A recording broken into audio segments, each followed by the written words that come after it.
Radio Saltire, broadcasting to East Lothian and the world with Jenna Coburn. Well, hello folks, welcome to Jenna's Jamboree with me, Jenna Coburn, and for the next 2 hours I'll be playing a pick and mix, a variety pack, a potpourri of tunes, as well as some new releases right here on Radio Saltire. I also have some community news, and if you saw on social media, it's April Fool's Day today. A whole day dedicated to playing pranks and practical jokes on the unsuspecting and having a laugh. So on today's show, I have some fun April Fool's Day facts, as well as discussing the greatest pranks of all time. However, that is not all. Today is also International Fun at Work Day, so I have a puzzler for you. It is: the average employee spends 50 minutes a day doing what? Do you think you know what it is? Fire your guesses my way via the post on the Radio Saltire Facebook page or send us a wee message. All will be revealed at the end of the show. Okay, as I mentioned at the top of the show, it is April Fool's Day, and I have some fun April Fool's facts for you, like these. So, back in the ancient times in Europe, they celebrated April Fool's Day by trading status, age, or gender roles for the day. I think we should revive that ancient tradition. I mean, I wouldn't mind an easy day. Oh, calm down, I'm only joking. So, in Scotland, on the 1st of April, it is also known as Huntigook Day, which means hunt the gook, which in turn means find a gullible person and prank them. In some parts of Scotland, though, the pranking lasts 2 days, with the second day, so tomorrow, focusing on, get this, pranks on the posterior. So that is bum to you and I. So this day, the 2nd of April, tomorrow, is known as Taily Day. Now, I had to Google this and make sure that it wasn't fake news or an April Fool's gag. Believe it or not, right, I can report that is indeed true. It is also where us Scots, invented the kick me sign that people stick on people's backs, then obviously you end up kicking them. I mean, what is that all about, eh? Mother God. Okay. It is April Fool's Day. Is anyone else on edge? I mean, I think that's why I'm a bit all over the place. I am on edge. But, I mean, I swear to the absolute big man, if I get pranked today, I will not be happy. I am not a lover of pranks at all. Believe you me. Leave me be. Right, anyway, I've googled this, and it's bad luck to prank anyone after midday on the 1st of April. So do not take your chances with me. It'll fall back on you, and you don't want that. So I am happily going to change the subject from me to the rest of the world, and let's check out the greatest pranks of all time. Okay, right. Here we go. Buckle in, because these are nuts, okay? In 1980, a BBC World Service news announcement reported that Big Ben would be given a digital display. Oh my God, jeez. Not only that, the iconic clock's now useless hands would be given away to the to the first 4 people who called in. Whilst most people reacted with shock and anger, one Japanese sailor immediately called the station with hopes of claiming the prize. Oh my God. Oh, in the name of God. Oh dear. Oh, here's another one. Right. In 1978, residents of Sydney, Australia, woke up to find a huge iceberg floating in the Sydney harbour. Like, hold it together, come on, Jenna. Days before the prank, electronics entrepreneur Dick Smith announced that an iceberg he had towed from Antarctica would be arriving in Sydney the following week. He obviously didn't give a date because it would be a giveaway. And sure enough, there it was. The public was agog. The Australian Navy even called Smith to ask if he needed help mooring the iceberg. Oh my God. Until it rained, revealing that the iceberg was actually a barge covered in sheets of white plastic and firefighting foam. Oh my God. Oh my in the actual name of Jesus, Mary, Joseph, and the wee donkey was that? I need a system restore after that. I think that's just deleted very important cookies from my noggin. People actually fell for these, didn't they? Oh my god. Right, I need to move on and play some more songs before my head explodes. In sync there with It's Gonna Be Me, and I just had a flashback. Now this came out, I think it was early noughties, right? I should really have checked that, but I'm thinking early noughties, and I vaguely actually know. I crystal clearly remember trying to copy the dance moves and then obviously making a racket and my dad going, "What are you up to?" "Nothing." Yes, today is April Fool's Day, but it's also International Fun at Work Day.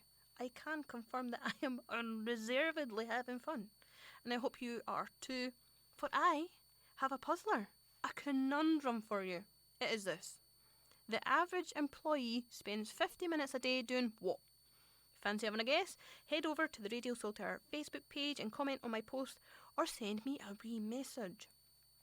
Oh, and remember folks, if you have any song requests or if you'd like to give a shout out to work colleagues or anyone really, get in touch via the Facebook page or email studio@radiosolitaire.com.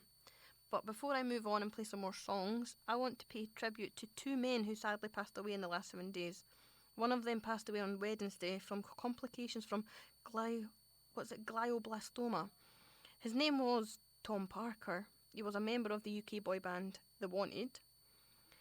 And here is one of my favourite songs of The Wanted. It is We Own the Night, a tribute to Tom Parker, who sadly passed away on Wednesday. The other man I'd like to pay tribute to is Foo Fighters' Taylor Hawkins. He passed away last Friday after suffering from chest pains. The Foo Fighters song I'm going to play was described by the band's lead Dave Grohl as a stomping Foo Fighters up-tempo song with a little bit of Chuck Berry in it. Here's The Pretender. Folks, it's me, Jenna Coburn, and you're listening to Jenna's Jamboree live on Radio Solitaire. And it's the 1st of April, so you know what that means. Stay indoors and talk to no one. No, I'm only joking. But do watch out for shenanigans because it is April Fool's Day. Now, I've been sent an April Fool's Day joke, and I'll be honest with you, it is bad. Right, here we go. What should you not do on April Fool's Day? Propose. Well, only if you mean it, but if you're not partaking in the day's tomfooleries, I mean, that's bad. I'm going to change the tune to something I heard a few days ago, actually, which I'm quite gutted about. On Wednesday, Rumour Willis, that's the daughter of Bruce Willis, announced on her Instagram account that her dad is retiring from acting due to recently having been diagnosed with aphasia, which is impacting on his cognitive abilities. Now, aphasia is a language disorder caused by damage in a specific area of the brain that controls language expression and comprehension. It's said that aphasia leaves a person unable to communicate effectively with others. Many people have aphasia as a result of stroke. So that's a shame because he's a great actor and he was one of my favourite. He's in my favourite ever Christmas movie. And yes, Die Hard is a Christmas movie. Fact. But I'm still gutted. What a shame. Now, talking April Fool's Day, I have a few more fun facts for you. Here's the first one. It's an old suspicion that the 1st of April is a cursed, unlucky day. No way. Various religious reasons are sometimes given for this. For instance, the 1st of April is said to be the birthday of Judas, or the day Judas hanged himself, or the day the devil was banished from heaven. Fact number 2. It was said that those who wed on the 1st of April this is grim, would never be able to trust their spouse, dooming their marriage to failure. Jeez, oh. Or that a man who married on the 1st of April would always play second fiddle to his wife. Oh dear. After Napoleon wed Marie Louise of Austria on the 1st of April 1810, his subjects mockingly began to call him a poisson d'avril, which is an April fish. Right. Oh my god, right. Got to remember this is 1810, okay? So, the mockery was even put to rhyme. Napoleon, Napoleon, we thought you were a nice Italian dish. Instead, we have discovered that you're a small April fish. Savage. Oh my god. Right, moving on. I have some technology facts now. In 2004, Google debuted its Gmail email service that came with a gigabyte of free storage, which was unheard of at the time, so naturally people thought it was a hoax, but it wasn't, obviously. In 1976, the Apple computer was founded by Steve Jobs, Steve Wozniak and Ronald Wayne. They deliberately chose the 1st of April to launch because they said, we want to be different. A job well done. Today is April Fool's Day. Oh my god. I can't wait for it to be over. But it's also International Fun at Work Day. So before I delve into more greatest April Fool's Day pranks of all time, I have a puzzler for you. A work-related conundrum. The average employee spends 50 minutes a day doing what? Reckon you know what it is? Head over to our Facebook page and comment on my post or send us a wee message with your guesses. Oakley. More greatest April Fool's Day pranks of all time. Oh my god. Why did I do this to myself? Right, okay. A 1962 April Fool's Day broadcast from what was then Sweden's only TV network, SVT, told viewers that they would be able to see the normally black and white broadcast in colour if they had the right materials. Okay, keep going.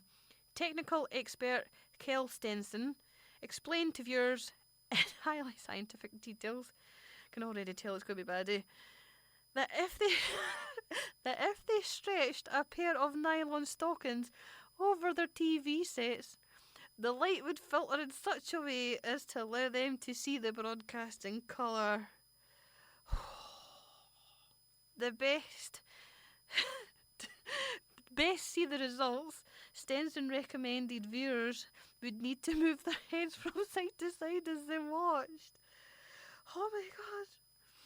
Thousands of people were apparently taken in by this hoax.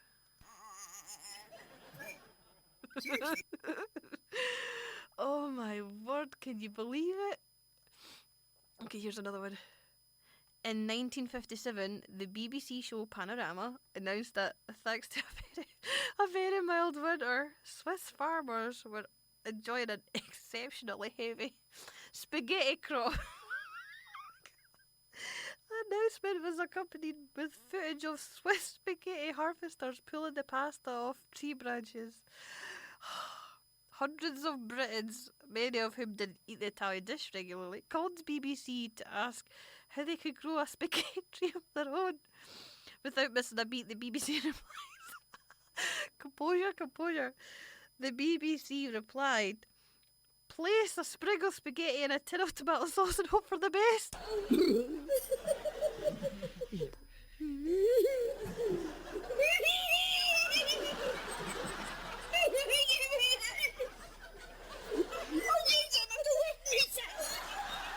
Oh my god, can you believe that?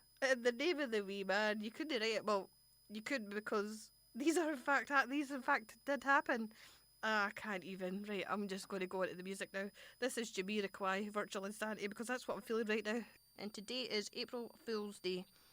We've laughed and had fun, hopefully, and managed to get through the day so far not being the victim of a prank, unlike these gullible people from 1982 when the Daily Mail reported that 10,000 rogue bras were threatening public safety. Ian's in here, he'd look at me as if to say, what? Seems the manufacturer had used copper wiring intended for fire alarms. And now the underwiring was interfering with radio and television signals. Come in, radio must go. The story goes that BT's chief engineer immediately demanded that female workers disclose what type of bra they're wearing. Tell me that. Oh my God. Oh my God, my God, my God. Here's another one. Okay, in 1976, during an early morning interview on BBC Radio 2, the British astronomer Patrick Moore announced that at exactly 9:47am, a once-in-a-lifetime astronomical event was going to occur. Pluto would pass behind Jupiter, and this planetary alignment would temporarily counteract and lessen the Earth's own gravity. Moore told listeners that if they jump in the air at the exact moment, oh my God, they would experience a strange floating sensation. So at 9:47, the station began receiving hundreds of phone calls from listeners claiming to have felt this sensation. Oh, Jesus, take the wheel. One woman reported that she and her friends had risen from their chairs and floated around the room. Oh, did you? Aye.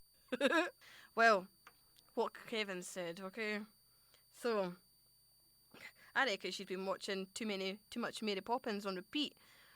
Or was she having a special tea party with her friends? Oh, I forgot to mention. I conducted some polls over on social media. You know I like a poll. So, the first one was, what is your attitude towards April Fool's Day? And 27% said they like it, with 73% said they don't. I'm with the 73 to be fair. Then another one. Do you plan to partake on April Fool's Day? 33% said you know it. 67% said nah. I've got another two. If you were partaking, how would you react? 42% said they'd smile and say, good one. 58% said that they'd be mad and would prank back. I think that's me as well, to be fair. And the last one. If partaken, who would you prank? 78% said family and friends, and 22% said co-workers. So, from them percentages, it would appear that either April Fool's Day isn't as big over here in the UK, or we're boring. I'm just messing. I think it's more the fact that we're all just too busy these days to get involved. Or we're not wanting to get involved and become victims of the day ourselves, so we turn a blind eye. So on today's show, I've been sharing some fun April Fool's Day facts and regaling you with the greatest April Fool's Day pranks of all time. I hope we've had a chuckle at absolutely how outrageous they all are. But did you notice the pattern? The pranks all happened before the launch of the internet. So information wasn't as readily available as nowadays. Plus everybody questions everything these days anyway. Oh, and today is also International Fun at Work Day. I hope you've been partaking. If not, there's still time. But remember, I have a puzzler for you. The average employee spends 50 minutes a day doing what? Well, I can reveal that the average employee spends 50 minutes a day looking for missing documents, emails and files. And I can quite believe it, to be fair. And there you go. Well done, folks, if you guessed correctly. Pat on the back for you guys. And now, I just want to say thanks so much for joining me here on Radio Solitaire. I will be back next week with either more of the same or something completely different. Who knows? That is still a week away. No two shows are the same though.